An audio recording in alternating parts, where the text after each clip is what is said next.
Welcome to the Intentional Awakening Podcast with your hosts, Kathy Brewer and Terry Huberman. Well, hello there, and welcome to Intentional Awakening Podcast. I'm one of your hostesses, Terry Huberman. And I'm the other hostesses with the most, Kathy Brewer, and it's going to be one of those shows. Yeah. So we're going to start this episode, as we do every episode, with an angel card. Woo! And I got them ready to go. So I'm going to Nice. pick one. Ooh, Uh-oh. power. Ooh.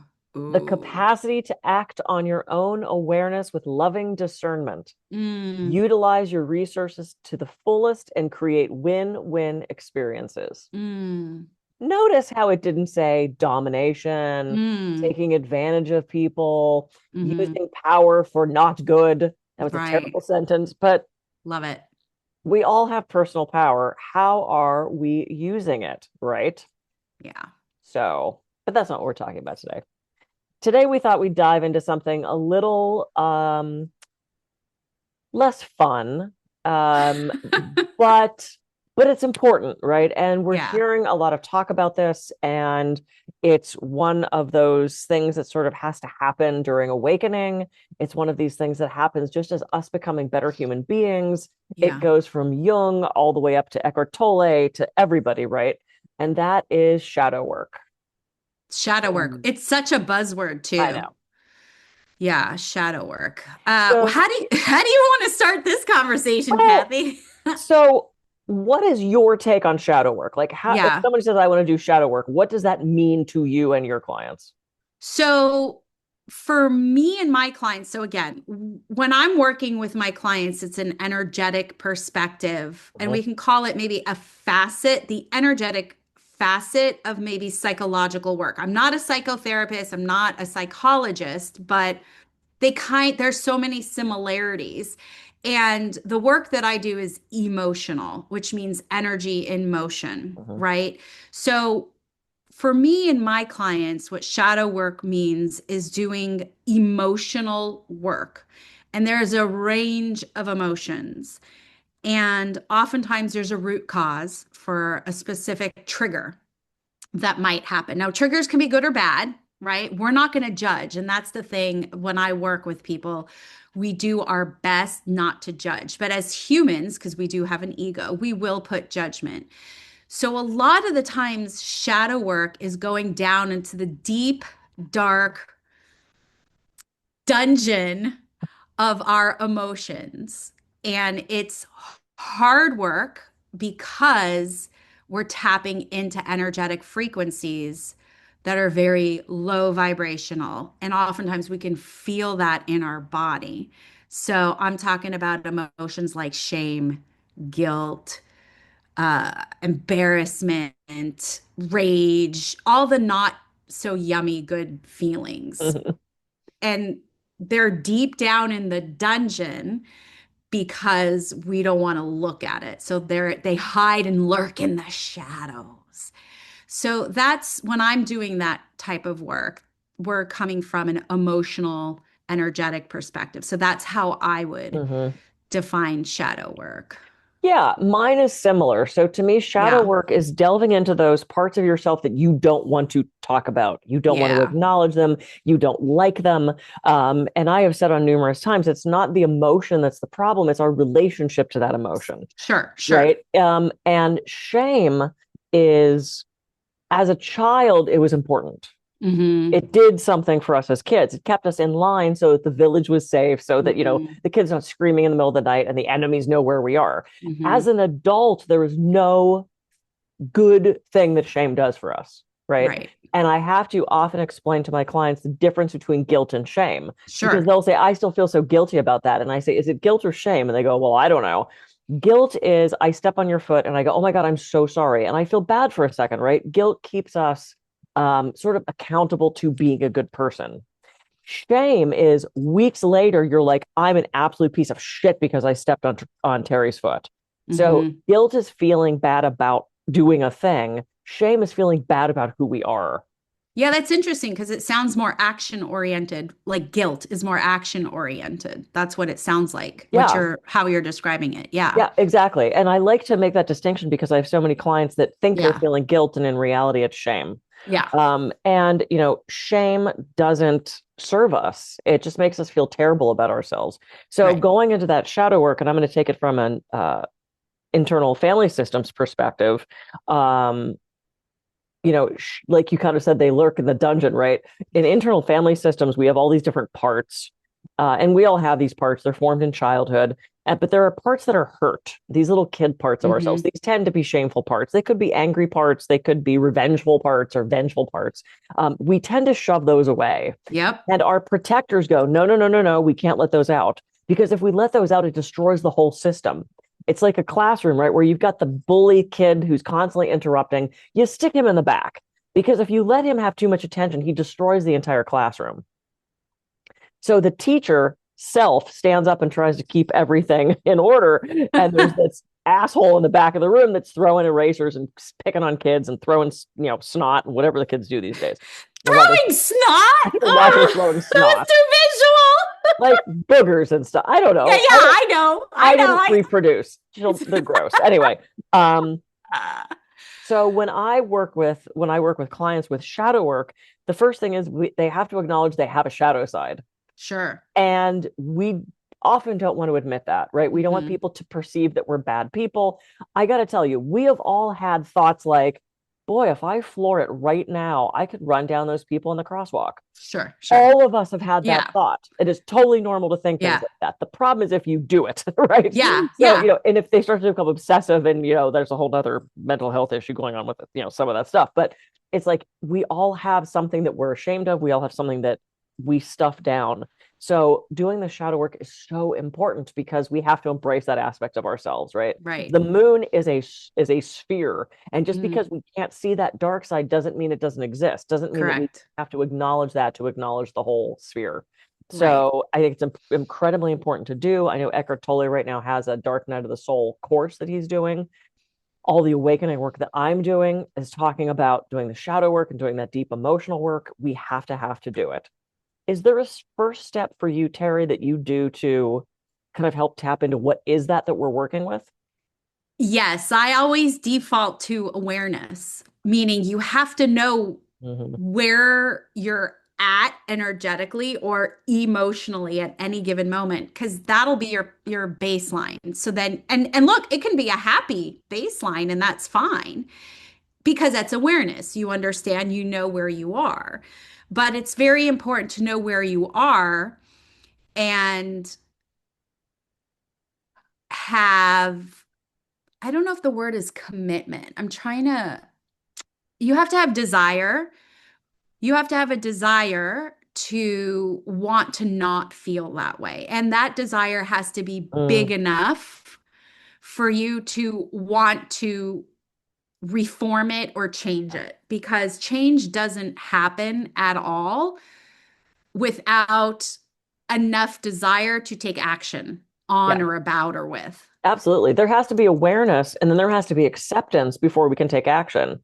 Because Well, I mean, that's where I might disagree. oh yeah, well, That's where I might well, disagree. let me give you this example. So if Sure. I've got a rock in my shoe and I'm like, God, my foot hurts, I have to become aware that there's something wrong. Right. Then I have to accept that there's something in my shoe. Because if I'm like, no, no, no, it's fine. There's nothing there, then I'm not going to take action. I'm not going to sit on the curb and dump the shoe out. So you Sure. have to notice something's happening and then you have to accept that something's happening to change it, or else how do you change it if you won't accept that it's there? Okay, so in your case, the acceptance would maybe equal desire Yeah. in my Yes. example, because you have to want to be able to Sure. not have that rock change your, not be painful. Mm-hmm. So yeah, so we're saying the same thing using different words, but yes. So yeah, that there has to be awareness and then acceptance and desire to want to change it so that Yeah. you take the actions. Without action, nothing happens. And I think that's where a lot of people get lost Yeah. in my experience. Mm-hmm.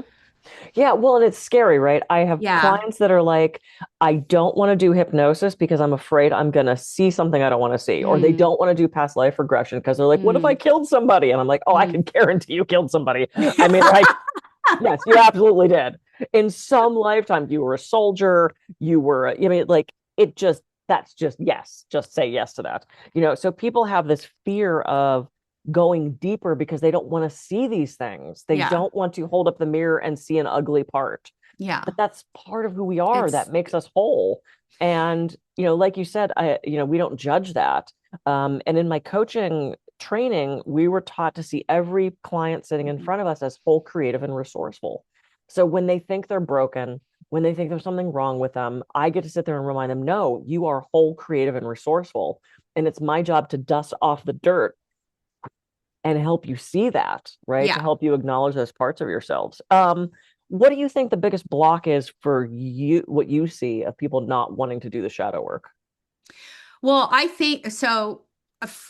With the work that I do and the clients that I do, I feel like they are going to feel like they're losing control Yeah. if they go to those darker parts. And it's scary to lose, or the thought, let's say that the Mhm. thought of losing control, because then everything, well, it's about change. And I work with very dynamic, creative, highly sensitive overthinkers.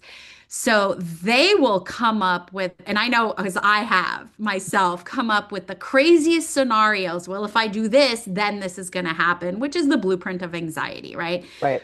And anxiety just wants to have control. It wants the outcomes and the results right now, and it will lie to you and it will tell you all of these things. So I think with my clients, it's about losing control or the fear Mhm. of losing control. Yeah, 100%. I agree with that. That's the same thing with hypnosis, right? People Yeah. are afraid of losing control, or Exactly. psychedelics. People don't want Yeah. to do psychedelics because, oh, I don't want to be out of control. It's Yeah. like, well, but one, the fact that you're telling me so strongly you don't want to be out of control probably means it would be good for you to be out of control. Right. And it's a controlled out of control, right? Right. Hypnosis is a controlled setting where I'm guiding you. You're not going to get trapped in hypnosis. You're not going to fall through the floor. Movies and TV do not help this industry at all. No. Um, you're not going to get stuck. You're not going to, if I drop over dead, you're not going to be stuck in hypnosis like in some very good movies like Office Space, which one of my favorites. Um, so there's just these misconceptions about tools that could be so helpful to Yeah. us. Um, have you dove into your shadow work? Yeah, currently and always doing it. I'm one of these people where it's it's almost for me personally, it's almost like if I'm not doing some sort of shadow work, I'm not helping other people. It's kind of a weird concept, but you're this is my belief system. You're only as good or you can only help people as much as you are helping yourself or going down into your depths. Now, there are different times when these awakenings, because you're awakening to a part of yourself Mhm. that you haven't met either ever or in a long time. Yeah. And so there are certain time periods and certain time frames, but there's always as a person who wants to practice loving kindness as much as possible, which is a very, very spiritual theme, loving Mhm. kindness. It's like there are times where I am not loving and kind, and then I feel guilty, and then I realize it's shame, and then I'm like, all right, we got to figure this out. I just don't want to be that person. So for me, I'm always in that mode, but there have Mhm. been times where I needed to really learn about relationships and how was I with men. And so I went through a huge, huge awakening with that. I am still moving through one with my relationship with money. Mhm. So I don't know what the next shadow hole, rabbit hole I'm going to go into. I don't even want to know about it. But there's always levels and layers.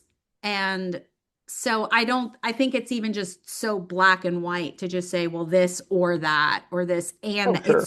there's just too much. But yeah, I'm always in shadow work because my goal is to be as loving and kind as possible. Yeah. Beautiful. I love that. Yeah. What about you? Your turn, Kathy. You're not getting off. Oh yeah, no. I mean, and this is where, and we'll have to do a whole episode on triggers because I have a great Oh, trigger sure. exercise that I give my clients every night before I go to sleep ish. I sit down, I go, was I triggered today? No, good. It was a good day. Was I triggered today? Yes, great. It was a good day. Because then I can look at that trigger and say, what did that bring up in me that is either unresolved or I thought it was resolved and there's a deeper level, or, there's always stuff to uncover. And it's so interesting because I'm listening to a video right now on techniques for awakening, just because I'm obsessed. When you get on that path, it becomes like, I got to do this. And Angelo DeLullo was talking about how you got to deal with those negative emotions. You got to deal with that shadow work. Yeah. Because that's part of the awakening process. Yeah. And once you dive into that. So I look at maybe what triggered me that day. I feel I hate the word lucky because it's not, I didn't win the lottery, but I feel very fortunate that I started diving into shadow work very young. So a lot of things that were really holding me back, I've already cut off and shed, but more's there, right? There's deeper levels to go. And the more I'm on the path of awakening, the deeper the stuff kind of goes, and I'm not afraid of it anymore. Yeah. To me, it's this beautiful opportunity of, oh, something terrible feels kind of like it's coming up. I'm going to dive into it, And so I ask myself those questions. What triggered me? What does that mean for me? What did I make that mean about other people? What is a lesson for me to learn from this? So I think if a feeling comes up or a sensation comes up that is uncomfortable for us, that's the doorway to going into that space, right? If you're just like, and you cover it up with drugs and alcohol and sex and cell phones and distractions and Twitter and the politics, it's like, I've got friends now that all they do is they're on all the time looking to see what's happening in the government. It's like, dude, first of all, that's terrible for your mental health. And second, what is this bringing up for you that you're trying to cover up with this distraction? Sure. So I think using that as the doorway, oh, I'm uncomfortable. Awesome. Let's go down that. Yeah. I think one of a big benefit of doing the deep work, because it never ends until you leave your earth suit. Every time something happens, I call them flare-ups. So every time there's a flare-up, when you practice shadow work and you sort of get used to, and again, it's a consistency kind of thing. It's something you have to do over and over and again. And you get used to going, okay, I would like to know why I feel ... The flare-ups, they happen less often. And the refractory period, I guess you can say, how long you stay in the flare-up shortens. So to me, and I only realized that and knew that by doing the shadow work, right? So this is something, if you're in the process of doing maybe the first time some deep shadow work, or even the second or third time, I just want you to know that it does get easier. Yeah. And that the flare-ups come less and less, and they last shorter and shorter. But 100%. that takes time in order for that to do it. So I just don't want people to be afraid of doing shadow work. Yeah. It is to your benefit, because one of the first things you said, Kathy, was you become a better human. Because when you understand something from going through your own crap, it cracks open and breaks open your heart. And then you have compassion for others who are going through something similar or the same. So shadow work is not something to be afraid of, even though it sucks. I'm not going to sugarcoat and I'm not going to BS you. It sucks. But there's so many benefits for you and actually the people around you. Yeah, because if we are stuck in that shadow and we're not doing the work, that's where the hatred, the division, the us versus them, the I'm going to dominate you because I feel so bad about myself, that is the I'm going to make you smaller to lift myself up part. It's that shadow side that's urging us to act out in that way. And could you imagine what a different place this would be if we were all coming from that place of love, compassion? If we saw everybody as whole, creative, and resourceful and didn't beat them down, didn't shame them, didn't humiliate them, didn't dominate them. I mean, wow, I I can imagine what that would look like. I hope it happens in my lifetime. It would be so cool. It would be so cool. So we're just about to hit 20 minutes. So we should stop. No more shadow work for you. No more shadow work. But also, find someone to help you through it. Yeah. Whether it's Terry or I or somebody in your sphere that that can help support this work, because there's a lot of things you can do by yourself. Yeah. Supporting yourself through this, even if you're working through a book about shadow work, sometimes having somebody mirror stuff back and ask those hard questions, because we're not really good at asking ourselves the hard questions sometimes. So get someone to help you. So I'm Kathy Gruber. I can be reached at kathygruber.coach. And I'm Terry Huberman. You can find me at terryhuberman.com. Thank you so much for joining us for this episode of Intentional Awakening Podcast. And we'll see you in the next episode. See you soon.